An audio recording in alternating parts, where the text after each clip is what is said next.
Oi, meu nome é Caio, sou psicólogo e hoje eu quero falar um pouquinho sobre autoritarismo, né?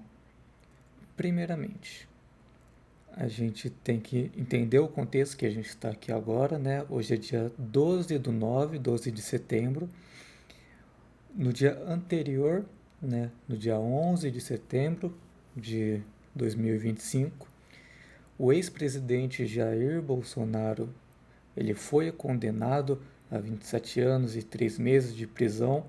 E ó, já pode? Já tá podendo? Já tá podendo comemorar? E sim, a gente precisa comemorar essa prisão. E nós, da área da saúde, principalmente. Porque ele foi uma pessoa que negligenciou muito a saúde durante o momento que a gente precisava de mais, né? Então, ali na época, né, da pandemia, do Covid-19, ele ali negligenciou muito essa parte da saúde.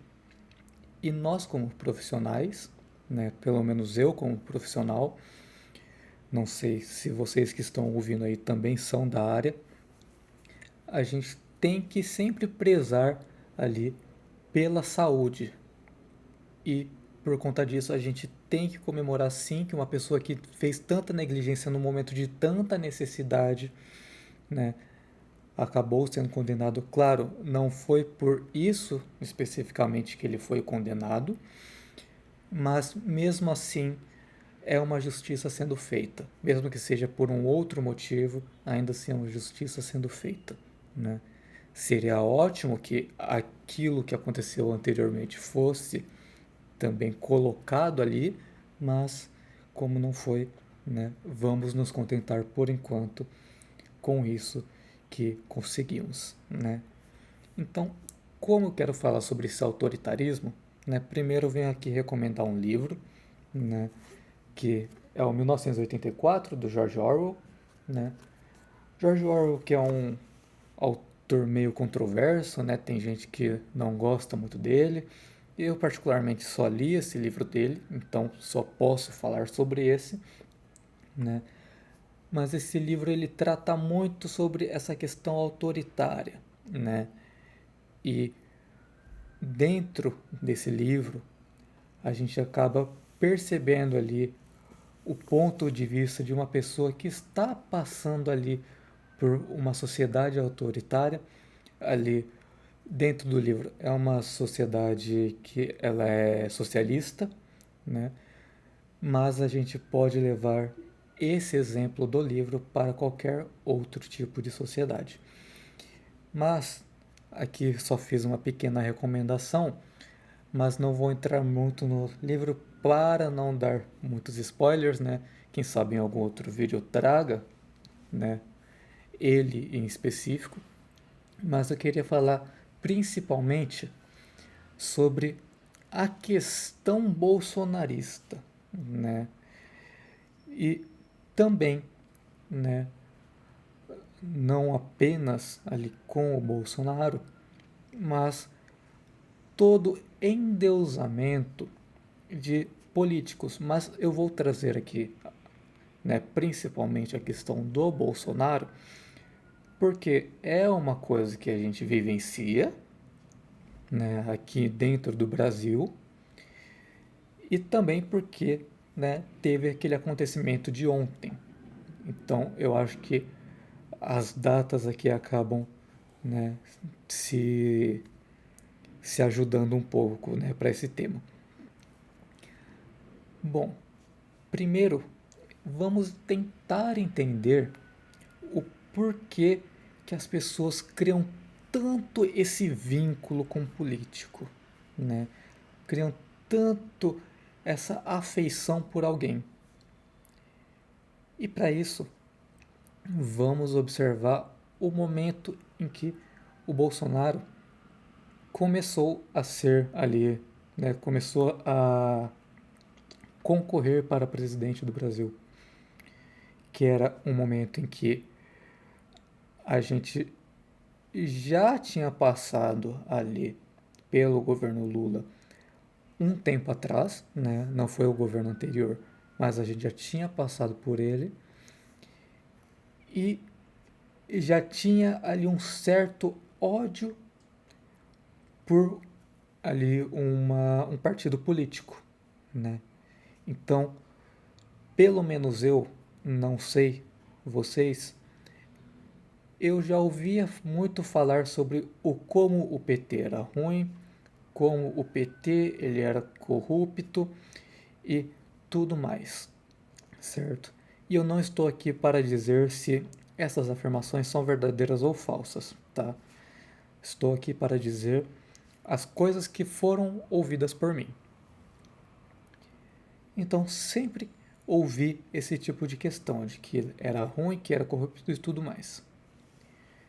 E com isso, né, com todas essas falas, vai criando uma ideia dentro da minha cabeça, né, e dentro da cabeça das pessoas que vão escutando isso, sem ali ter uma opinião formada previamente, vai se criando ali uma ideia de que realmente, se todo mundo está falando aquilo, então aquilo é uma verdade.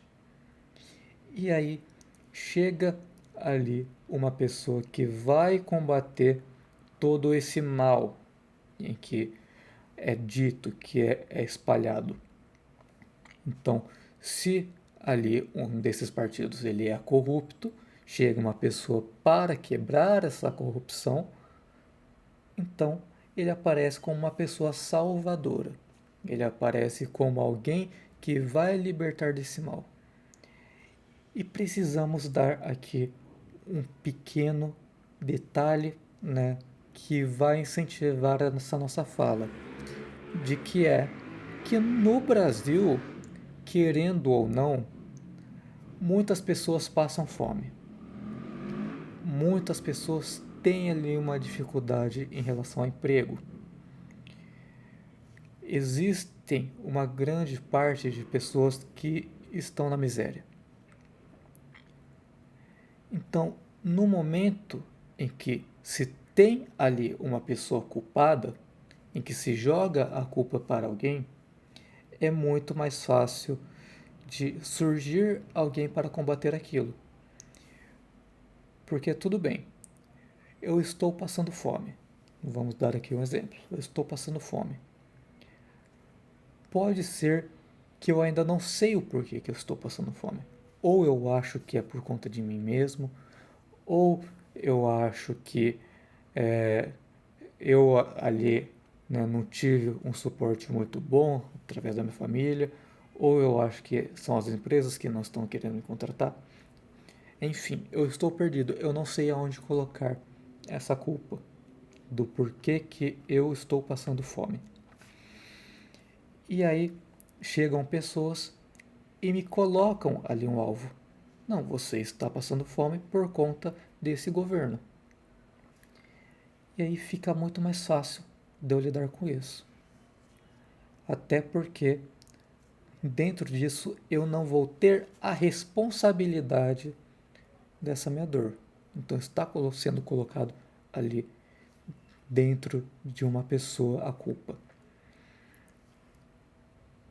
Entendendo isso, e também entendemos o porquê que foi muito mais fácil ali uma pessoa aparecer como a salvadora, né?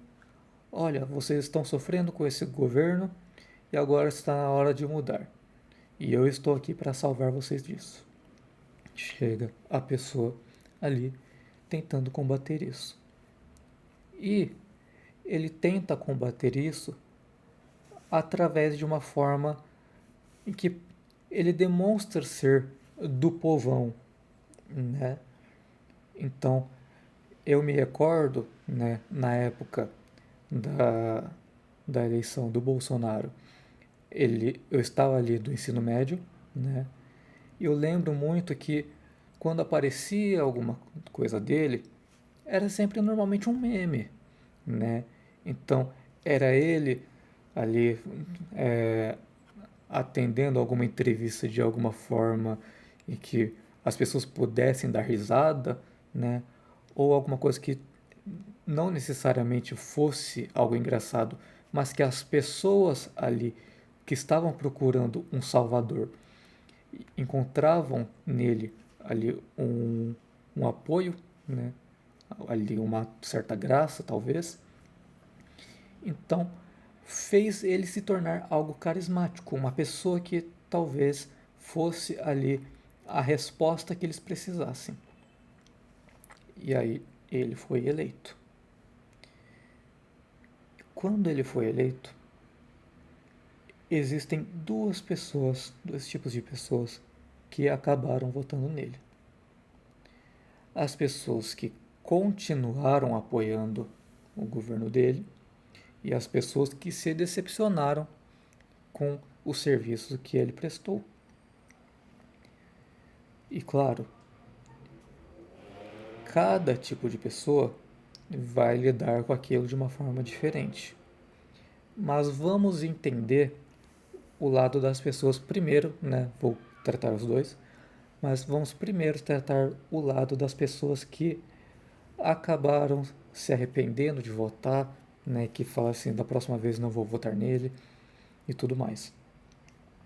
Porque dentro de tudo o que aconteceu naquele governo, a gente teve muitas questões que foram negligenciadas. Como eu falei ali no começo, teve as questões das vacinas, do Covid, né? A saúde foi negligenciada, né? Isso provavelmente, não tenho dados aqui específicos para trazer, mas provavelmente foi o que mais fez as pessoas se arrependerem da escolha de voto. Porque o número de mortos aqui no Brasil pelo Covid foi enorme. Esses números que poderiam ser menores. E muito importante deixar aqui claro, eu não estou dizendo que os mortos da Covid, né, todos eles foram por culpa dele. Não estou falando que ele causou uma pandemia. Não estou falando que se não fosse ele, todo mundo estaria vivo. Mas estou dizendo que muitas dessas mortes poderiam ter sido evitadas caso as vacinas tivessem chegado mais cedo ao acesso do povo. E isso também inclui a desinformação que ele passou, né? Trazendo ali a informação de que, primeiro, né, era apenas uma gripe, sendo que não era apenas uma gripe, nunca foi apenas uma gripe. E também a informação sobre a cloroquina, né, que seria o que iria solucionar ali o problema das pessoas, sendo que não era. Inclusive, a equipe de saúde dizia que não fazia sentido nenhum a utilização daquela medicação. Então, tudo isso contribuiu para que as mortes do Covid-19 fossem maiores naquela época.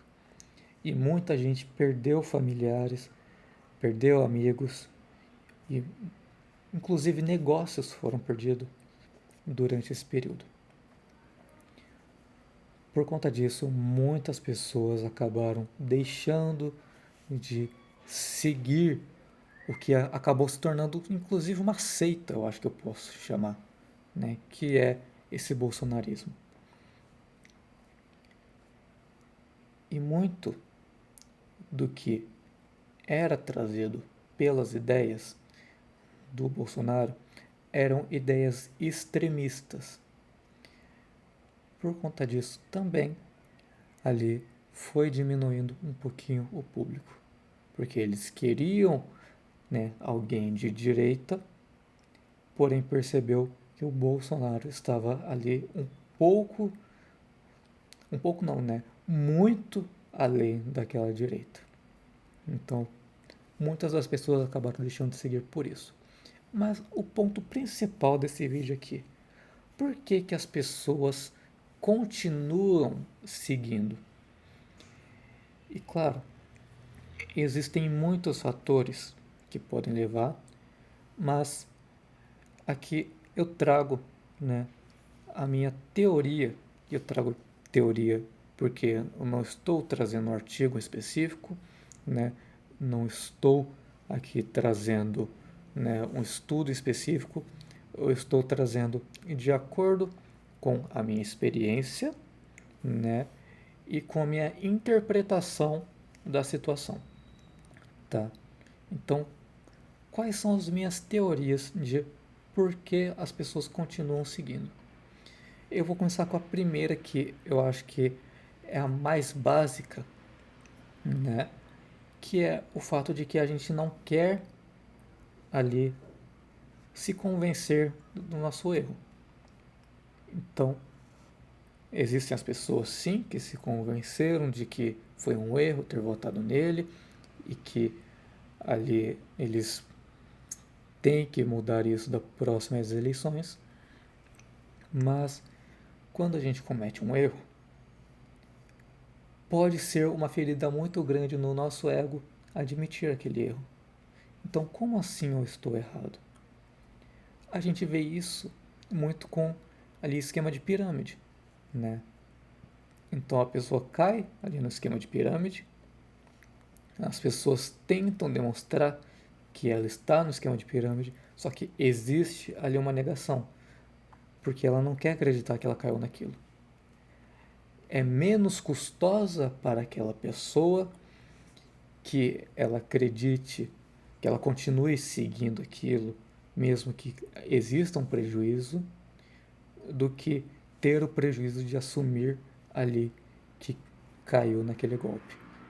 A mesma coisa ali com o bolsonarismo, né? Então, a pessoa percebe que teve um erro, só que não quer ali se convencer do erro.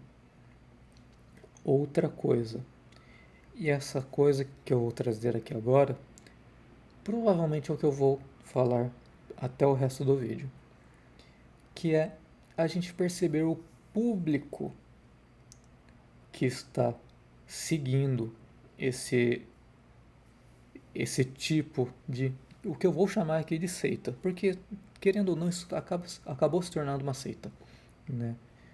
Então vamos analisar esse tipo de público. Primeiro, quem que são essas pessoas? Muitas dessas pessoas são pessoas já de idade, né? São pessoas de terceira idade, são idosos. E claro, não estou falando que são todos, mas existe uma grande parte que é. Outra parte são ali pessoas mais conservadoras, são pessoas ali que cresceram em um ambiente que era conservador.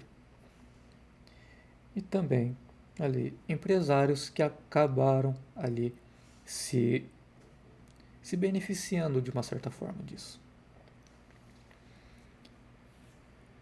O que aconteceu ultimamente, né? Essas pessoas encontraram no Bolsonaro uma figura ali de salvação, como eu falei anteriormente. Nesse momento em que o Bolsonaro ele está ali em uma situação em que ele necessita de ajuda, né? As pessoas encontram ali uma um cargo para elas. Vamos pegar aqui a situação dos idosos, tá? E eu acho muito importante a gente falar sobre a situação dos idosos porque eu vejo os idosos como uma parte muito fragilizada da nossa sociedade. Vamos pegar a parte dos idosos. Nós crescemos em uma sociedade capitalista. Nós sabemos disso. E dentro dessa sociedade, nós desde criança aprendemos a valorizar ali, né, a nossa produtividade, o nosso utilitarismo. Então, desde criança nós aprendemos que nós temos que trabalhar, que temos que estudar muito, que temos que fazer isso, temos que fazer aquilo. Nós tentamos ser úteis ao tempo todo, porque se nós não formos úteis, nós vamos morar na rua, nós não conseguiremos ser alguém na sociedade, a nossa existência é invalidada. Quando chegamos na terceira idade, a pessoa se aposenta, já não está mais trabalhando. Ou se está trabalhando muito menos do que trabalhava anteriormente. Às vezes, por conta que as pessoas dão ali menos serviços, às vezes porque a pessoa não consegue ali produzir com tanta velocidade quanto antes. Tendo isso em vista, né, vamos observar dentro das casas também. Muitas vezes, né, o idoso ali vai querer fazer alguma coisa e chega lá o filho ou a filha e fala assim: não, mãe, deixa que eu faço aqui para a senhora. Vai no mercado, carrega todas as sacolas, não deixa nada pro idoso. Ele só está indo ali acompanhar. Então, o idoso vai perdendo a utilidade dele. Vai perdendo toda a função que aquele idoso tem. E quando a gente perde na nossa função, nossa utilidade, a nossa produtividade, de acordo com os pensamentos que nós temos por conta da nossa sociedade, a gente se sente inútil. E quando eu me sinto inútil, eu não me vejo mais na necessidade de existir. O que eu estou fazendo aqui? Qual que é a minha missão? E aí que vem o perigo. Porque no momento em que essa pessoa não tem nenhuma função e que tenta buscar ali uma função, ela encontra dentro desse grupo uma função: salvar o Brasil, que não é a pauta que eles trazem sempre. Nós queremos salvar o Brasil dessa ditadura que está vindo e que está tendo uma censura, nós temos que salvar. Veio a função: salvar o Brasil. Então, tudo que essas pessoas fazem é em prol dessa missão. Tudo que aquele líder que eles têm, sendo o Bolsonaro, tudo que ele precisa, que ele pede, é concedido por essas pessoas, porque eles veem como uma necessidade. E qualquer fonte de informação que vá contra essas pessoas acabam sendo vistas como falsas ou como algo enviesado pela esquerda. Outra coisa que mostra isso: quando a gente tem ali uma pessoa da terceira idade, é muito comum que a gente trate aquela pessoa como uma criança, de uma forma infantilizada. Então, a gente fala com tom de voz igual como a gente fala com criança ou quando a gente fala ali com um bichinho de estimação, né? A questão das funções também é uma forma da gente mostrar ali uma visão infantilizada. E com isso não estou falando para dar ali uma função muito grande para o idoso. Não. Mas não tirar todas. Se aquela pessoa gosta de fazer comida, por exemplo, deixa essa pessoa fazer uma comida. Vai no mercado, deixa ele as sacolas, mesmo que sejam as mais leves, deixa ele carregar umas sacolas, né? Não excluir também socialmente aquela pessoa. Algo que Infelizmente, não foi algo que foi possível de se impedir durante a pandemia, né? As pessoas tinham ali que isolar, de certa forma, os idosos, mas que hoje em dia muitos idosos continuam ainda isolados. Então, ou ficam ali, né, sozinhos, sem conversar com ninguém, né, negligenciados pela própria família. Isso é uma coisa que também vai fazer essas pessoas buscarem ali um outro grupo, porque naquele grupo eles são aceitos, naquele grupo eles são ouvidos. Então, outra coisa aí que é super importante da gente perceber. Então você percebe o como ali o público em específico é importante da gente observar. Isso a gente também percebe em questões de falas, né?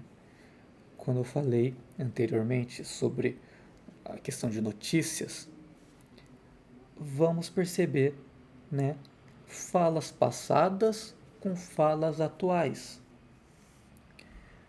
No passado, né, era muito escutado sobre o como eles queriam a volta ali dos militares, como eles achavam que bandido bom era bandido morto, sobre o como direitos humanos ali não prestava, né? Vinham muitos desses questões contra, né, ali argumentos de outros partidos políticos. Nesse momento está sendo exatamente o contrário. Então, hoje em dia, eles querem parar uma tal ditadura que está acontecendo, né? Ao que eles falavam que no passado era benéfico, que tinha sido muito bom. Muitas das pessoas que nem experimentaram, né, viver naquela ditadura. E quando percebiam crimes que aconteciam com as pessoas dentro da ditadura, ainda vangloriavam, falavam que queriam mais.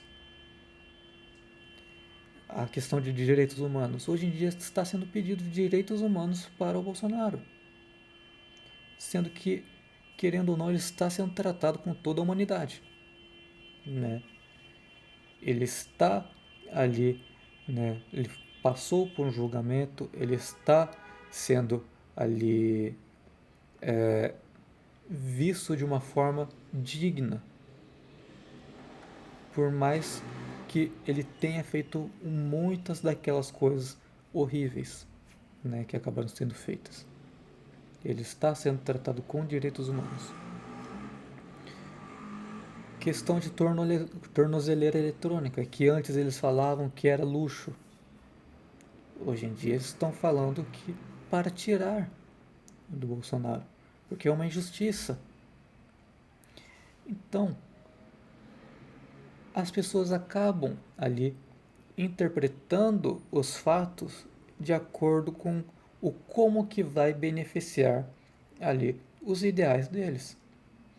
Não de acordo com fatos, porque não é olhado dados, não é através ali, né, das atitudes que foram tomadas e suas consequências.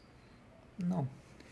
Falam que o que está acontecendo hoje é uma ditadura, sendo que se nós formos compararmos o que está acontecendo hoje com o que está acontecendo antes, é algo totalmente diferente, né?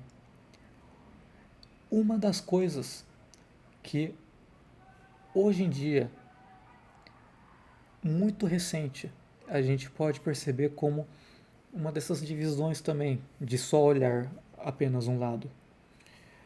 O falecimento, né, o assassinato do, eu acho que o nome dele é Charles Kirk, né, que ele acabou falecendo ali nos Estados Unidos por um tiroteio.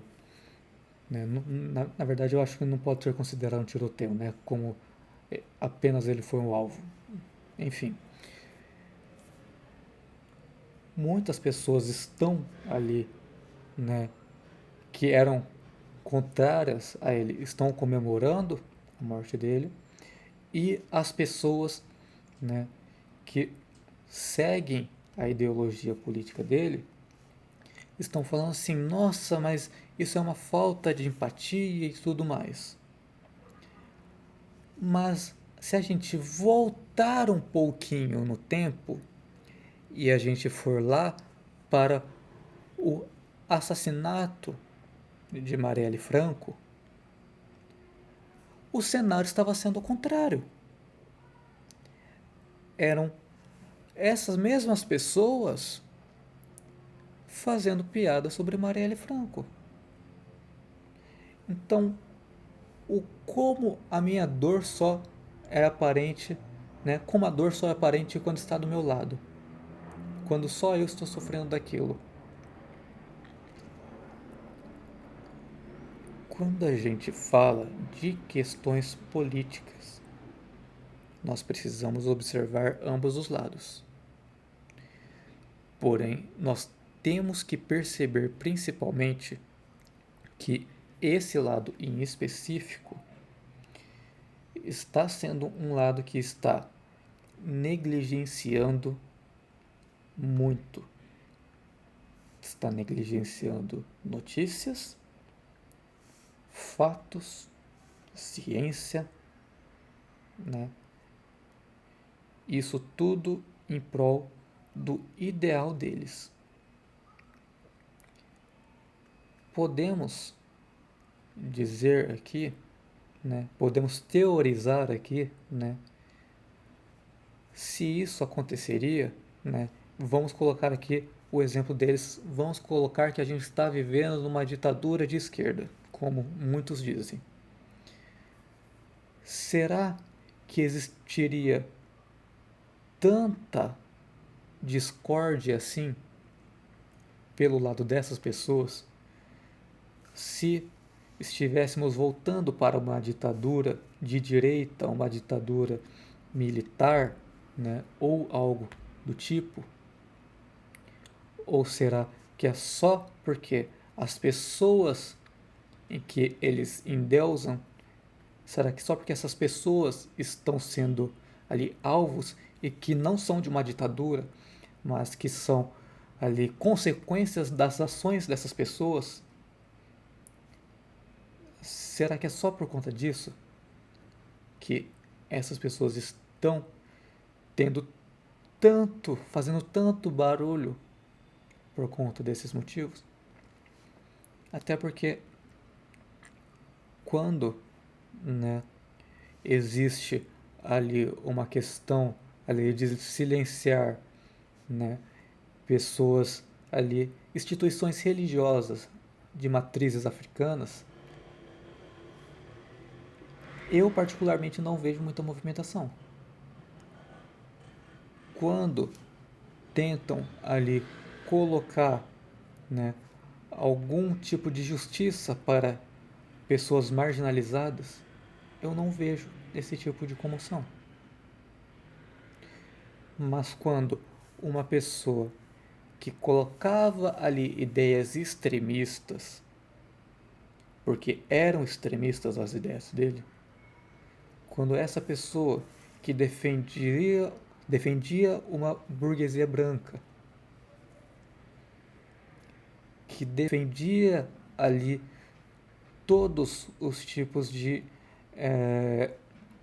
vou colocar aqui como segregacionismo, né? Quando essa pessoa começa a se tornar alvo, não por conta de uma ditadura, mas por conta dos crimes que ele cometeu, certo? E aqui eu não estou para falar que um político é bom, outro político é ruim, não estou aqui para fazer você escolher um partido, não estou aqui para dizer em quem votar, nem nada do tipo. Mas nós precisamos entender que ele fez muitas questões para nós brasileiros que pioraram a nossa situação de vida. e é algo que sempre trazem, né, para mim. E aqui eu não estou para defender político, mas sempre fazem a comparação de Lula e Bolsonaro, né? E é uma questão que eu tenho uma resposta muito simples. Vamos colocar que os dois ali, né, ambos acusados de alguma coisa, o Lula sendo acusado de roubo, né, o Bolsonaro, né, de ali negligenciar as vacinas, né? No caso ele não foi condenado por isso, mas é uma questão que aconteceu e temos provas disso. Quando a gente compara os dois, na minha concepção, não é uma escolha muito difícil, né? Porque de um lado, uma pessoa está roubando você, do outro lado, a pessoa está deixando a sua avó morrer. Não estou aqui para dizer qual das duas opções é a melhor, mas na minha cabeça está muito óbvio. E se não estiver muito óbvio, eu diria que é muita falta de caráter. O momento que a gente está, não temos uma ditadura e também, muito importante dizer, não existe uma censura. Vamos entender essa censura? Quando a gente fala de censura, de regulamentação ali das redes sociais, primeiramente, regulamentação, a gente está impedindo, né, algo que aconteceu ali muito recentemente, ali no caso do Felca, né, que ele acabou trazendo o caso, de adultização ali de menores. Com a regulamentação, não tem mais essa adultização. Agora, se isso é uma censura, vocês que me digam. Até porque eu não vejo uma necessidade de uma adultização de meninos menores de idade. Se você acha que isso é um absurdo e que deveria continuar tendo essa adultização, questão de caráter. Outra questão, discursos de ódio. Então, como assim eu não posso mais ali cometer racismo dentro ali do meu Twitter? Se você quer cometer racismo, questão de caráter. Continua sendo crime, dito ainda na lei, tá? A lei configura o racismo como crime, tá? Homofobia é a mesma coisa. Mas no momento em que, né, as pessoas olham para isso e dizem que é uma liberdade de expressão. Mas a minha liberdade de expressão, ela termina onde começa a liberdade do outro. Se eu estou ferindo uma pessoa através do meu discurso, não é uma liberdade de expressão, é um discurso de ódio. Vamos separar essas duas coisas? Liberdade de expressão e discurso de ódio? E, na mesma questão de liberdade de expressão, a gente pode novamente trazer o contrário. Existia muito ali, porque é a liberdade de expressão de eu falar mal de certo tipo de público. E aí as pessoas falam mal ali do, do Charles Kirk, que morreu, e aí já não é mais ali uma liberdade de expressão, já é um discurso de ódio. Então, novamente aquilo que eu falei, é muito escolhido aquilo que se encaixa e aquilo que não se encaixa. E estou aqui para fazer a defesa do diabo. Falar ali mal de Charles Kirk acaba sim sendo um discurso de ódio. Mas também estou aqui, né, fazendo a defesa um pouquinho pro meu lado, de que muito do que ele falava também se configurava como crime. Claro, eu acho que lá nos Estados Unidos aquilo não acaba se configurando como crime, né? Eu acho que as leis lá acabam permitindo, mas que se fosse aqui no Brasil seria configurado como crime, né? Como discurso de ódio, né? Teve ali falas dele que foram inclusive racistas, que foram homofóbicas e transfóbicas também, né? Mas que ele não está aqui agora para defender, não é mesmo?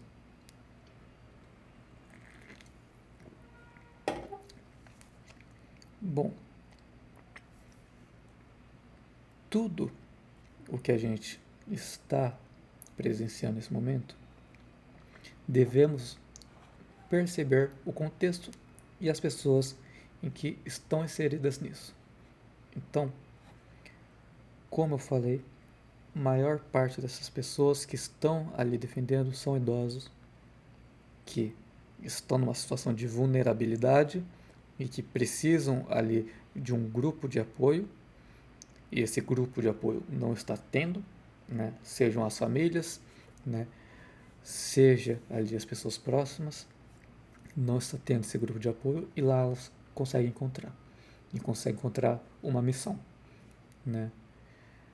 As pessoas ali que estão ali fora desse grupo, muitas das vezes cresceram em ambientes conservadores, então cresceram aprendendo que, né, existe ali uma normatividade, né, e muita dessa normatividade acaba sendo ali conceitos de direita, né, e por conta disso acham que aquilo é uma verdade absoluta, que aquilo é algo a ser seguido, e que no momento em que existe essa quebra vai haver um fim do mundo, porque eles estão perdendo ali o pedaço ali de apoio em que elas conseguem se segurar. Então, nesse momento, vamos tentar olhar aqui para o como que essas pessoas são, tentar ali, né, de uma certa forma, demonstrar para essas pessoas que aquela ideologia que era mostrada e aqueles atos cometidos por aquela pessoa não são questões para serem seguidas. E aqui, novamente, não estou falando que o outro político é bom, não estou falando que você tem que votar em Lula ou qualquer outra coisa, né? Não estou falando que você tem que votar na esquerda. Eu estou aqui para dizer que essa pessoa específica, né, não é uma pessoa de confiança. Mas quem sou eu para dizer em quem você votar? Até porque ele não vai poder se eleger na próxima eleição porque ele está inelegível. Bom, eu acho que por enquanto nesse vídeo é só.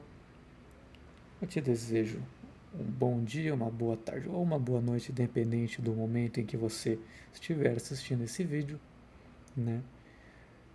Caso você ali tenha uma ideia contrária ou queira contribuir com alguma coisa, deixa nos comentários, né? Mas eu vou terminando esse vídeo por aqui e te vejo no próximo vídeo. Tchau, tchau.